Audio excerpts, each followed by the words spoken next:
ভাই, কি খবর? মুড অফ মনে হচ্ছে। অনেকদিন ভিডিও দিস না, কি ব্যাপার? কি বলবো বল, কালকেই আমার ব্রেকআপ হয়ে গেল। কিছুই ভাল লাগছে না। সারাদিন বাড়িতে বাবা মুখ করে, কেরিয়ারটাকেও ঠিকঠাক আমি সামলাতে পারছি না, কিচ্ছু ভালো লাগছে না। আমি আমি গিভ আপ করে দেবো, আমি সবকিছুতেই গিভ আপ করে দেবো। আমি হবে না আমার, লুজার আমি একটা। তো এই ব্যাপার, এইটুকু একটা জিনিস নিয়ে তুই এরকম বসে বসে দুঃখ করছিস, হ্যাঁ? সমস্যাহীন জীবন হয় না, মানুষের জীবনে সমস্যা থাকবে, ঠিক আছে?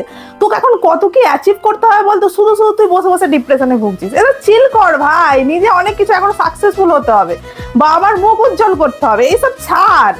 তুই ঠিকই বলেছিস, সেটা সত্যি। এসব নিয়ে আর পড়ে থাকলে হবে না, আমাকে লাইফে কিছু করতে হবে। সত্যি তুই এত ভালো, তুই। A few moments later. लेकिन ये साला कर क्या रहा है यहाँ पे? এই জীবনটা আমি রাখবোই না, এই জীবনটা কেউ রাখে? ধুর, এ যায়ও না, ধুর, পাখা খুলে পড়ে যাবে। উফ, একটু হেল্প লাগবে নাকি? করলে তো ভালোই হয়।